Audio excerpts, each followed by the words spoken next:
അസാധാരണ വൈകല്യത്തോടെ ജനിച്ച കുഞ്ഞിനെ ഇന്ന് ആലപ്പുഴ മെഡിക്കൽ കോളേജിൽ എത്തിച്ച് വൈദ്യപരിശോധനയ്ക്ക് വിധേയമാക്കുമെന്നറിയുന്നു. ലാബുകൾക്കെതിരെ മാത്രമല്ല ഡോക്ടേഴ്സിനെതിരെയും നടപടി വേണമെന്നാണ് കുഞ്ഞിൻ്റെ പിതാവ് അനീഷ് മുഹമ്മദ് 24 പറഞ്ഞത്. തുടർ ചികിത്സ സർക്കാർ ഏറ്റെടുക്കുന്ന കാര്യത്തിൽ വ്യക്തത ഇനിയും വന്നിട്ടില്ലെന്നും അനീഷ് മുഹമ്മദിൻ്റെ പരാതി. ഇപ്പം ഡോക്ടർമാർ കൈയൊഴിയുന്നു, ലാബുകൾ കൈയൊഴിയുന്നു. ഇത് ആരുടെ ഭാഗത്തു നിന്നുണ്ടായ പിഴവാണെന്ന് കണ്ടെത്തുക ആരോഗ്യ സംഘം തിരുവനന്തപുരത്ത് നിന്ന് ആരോഗ്യ സംഘം കണ്ടെത്തുമെന്ന് വിശ്വസിക്കുന്നു.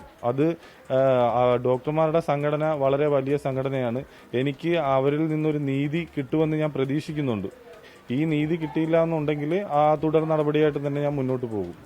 4 ഡോക്ടർമാർക്കെതിരെ അവർ ഇതിനകത്ത് പങ്കുണ്ടെങ്കിൽ, എൻ്റെ കുട്ടിയുടെ ചികിത്സയ്ക്ക് പിഴവ് സംഭവിക്കാനായിട്ട് അവർ ഇതിനകത്ത് പങ്കുണ്ടെങ്കിൽ അവർക്കെതിരെ നടപടി ഉണ്ടായേ പറ്റൂ.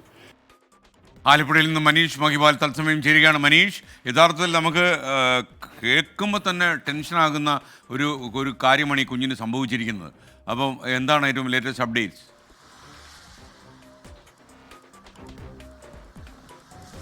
നമുക്ക് ഈ കുട്ടിയുടെ ചിത്രങ്ങളൊന്നും പ്രക്ഷേപണം ചെയ്യാൻ സാധിക്കില്ല. ഈ കുട്ടിയുടെ ദൃശ്യങ്ങൾ കണ്ടാൽ അക്ഷരത്തിൽ നമുക്ക് വലിയ സങ്കടം തോന്നും. കാരണം ഈ കുഞ്ഞിനെ നേരെ കിടത്താൻ പോലും വീട്ടുകാർക്ക് കഴിയില്ല. കുഞ്ഞിന് മുലപ്പാൽ പോലും കൊടുക്കാൻ കഴിയില്ല. ആഹാരമടക്കം വീട്ടുകാർ കൊടുക്കുന്നത് നന്നേ ബുദ്ധിമുട്ടിച്ചാണ്. അങ്ങനെ ആ കുടുംബം ഇപ്പോൾ വലിയ മാനസിക വിഷമം അനുഭവിക്കുന്ന ഒരു സാഹചര്യമാണുള്ളത്. ഇന്നെന്താണെങ്കിലും ആരോഗ്യമന്ത്രിക്ക് ആരോഗ്യ അഡീഷണൽ ഡയറക്ടർ വി മീനാക്ഷി ഇന്ന് റിപ്പോർട്ട് കൈമാറും. അന്വേഷണ കമ്മീഷന് റിപ്പോർട്ട് കൈമാറും. പക്ഷേ ഇതിന് മുൻപൊക്കെ ഉള്ള കാലങ്ങളിലൊക്കെ തന്നെ ഇങ്ങനെ ഉണ്ടായിട്ടുള്ള അന്വേഷണ റിപ്പോർട്ടുകളൊന്നും പുറത്തു വന്നിട്ടില്ല. അത് സുതാര്യമായിട്ടില്ല.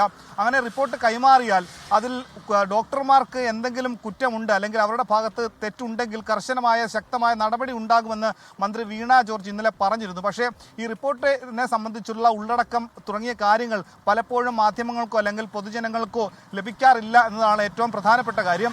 ഇന്ന് കുഞ്ഞിനെ ഈ വീട്ടിൽ നിന്നും ആലപ്പുഴ വണ്ടാനം മെഡിക്കൽ കോളേജിലേക്ക് എത്തിക്കാൻ പറഞ്ഞിട്ടുണ്ട്. കുഞ്ഞിൻ്റെ ആന്തരിക അവയവങ്ങളൊക്കെ തന്നെ പരിശോധിക്കേണ്ടതായിട്ടുണ്ട്. കുഞ്ഞ് ഇപ്പോഴും ആൺകുട്ടിയാണോ പെൺകുട്ടിയാണോ എന്ന കാര്യം കൂടി അറിയേണ്ടതുണ്ട്. ഒപ്പം തന്നെ കുഞ്ഞിൻ്റെ ആന്തരിക അവയവങ്ങളുടെ ഇപ്പോഴത്തെ സ്ഥിതി അറിഞ്ഞാൽ മാത്രമേ കുഞ്ഞിൻ്റെ ആരോഗ്യനില ഗുരുതരമാണോ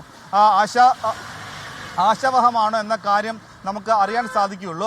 അതുകൊണ്ട് MRI സ്കാൻ ഇന്നെടുക്കും. ഒപ്പം തന്നെ കുഞ്ഞിൻ്റെയും അമ്മയുടെയും സ്രവം എടുത്ത ശേഷം അത് വിദഗ്ധ പരിശോധനയ്ക്ക് വേണ്ടി തിരുവനന്തപുരത്തേക്ക് അയക്കും.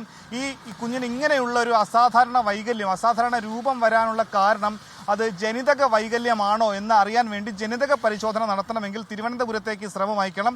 അതുകൊണ്ട് കുഞ്ഞിൻ്റെയും അമ്മയുടെയും സ്രവം ഇന്ന് ആലപ്പുഴ വണ്ടാനം മെഡിക്കൽ കോളേജിലേക്ക് അവിടെ ശേഖരിക്കും.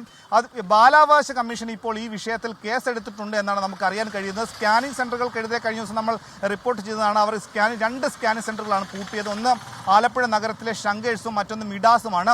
ഈ 2 സെൻ്ററുകളും കഴിഞ്ഞ 2 വർഷക്കാലമായി അവിടെ നടത്തിയിട്ടുള്ള സ്കാനിംഗ് റെക്കോർഡുകളൊന്നും സൂക്ഷിച്ചിട്ടില്ല എന്നതിൻ്റെ അടിസ്ഥാനത്തിലാണ് ഇവിടെ എത്തിയ ആരോഗ്യ വിദഗ്ധ സംഘം ആ സെൻ്ററുകൾക്കെതിരെ നടപടിയെടുക്കുകയും സീൽ ചെയ്യുകയും അതിൻ്റെ ലൈസൻസ് റദ്ദാക്കുകയും ചെയ്തിട്ടുള്ളൂ. പക്ഷേ അവർക്കെതിരെ മാത്രമല്ല, ആ ലാബിൽ ഈ പരിശോധന നടത്തിയ റേഡിയോളജിസ്റ്റായ ഡോക്ടർമാർക്കെതിരെയും ആലപ്പുഴ വനിതാ ശിശു ആശുപത്രിയിലെ സർക്കാർ ആശുപത്രിയിലെ ഡോക്ടർമാരായിട്ടുള്ള പുഷ്പയ്ക്കെതിരെയും ഷെർലി ഡോക്ടർക്കെതിരെയും കൂടി നടപടി വേണം. അവർ കുറ്റക്കാരാണെന്ന് കണ്ടെത്തിയാൽ നടപടി വേണമെന്ന ആവശ്യമാണ് ഇപ്പോൾ ഈ കുഞ്ഞിൻ്റെ കുടുംബം ആവശ്യപ്പെടുന്നത്.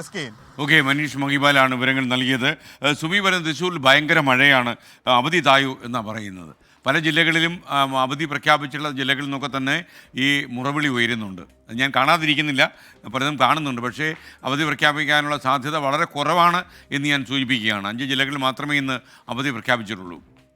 നിങ്ങൾക്ക് സ്ക്രീനിൻ്റെ ഏറ്റവും താഴ്ഭാഗത്ത് അവധി എവിടെയൊക്കെയാണ്, വിദ്യാഭ്യാസ സ്ഥാപനങ്ങൾക്ക് അവധിയുണ്ടോ, കോളേജുകൾ പ്രവർത്തിക്കുമോ, ഈ വിവരങ്ങളെല്ലാം നമ്മൾ തന്നുകൊണ്ടിരിക്കും. നമുക്കിപ്പോൾ തന്നെ തുടരുക. 14 ജില്ലകളിൽ നമ്മുടെ ആർമി സജ്ജമാണ് ഏറ്റവും ലേറ്റസ്റ്റ് ആയ വിവരങ്ങൾ പ്രേക്ഷകരെ അറിയിക്കാൻ വേണ്ടി.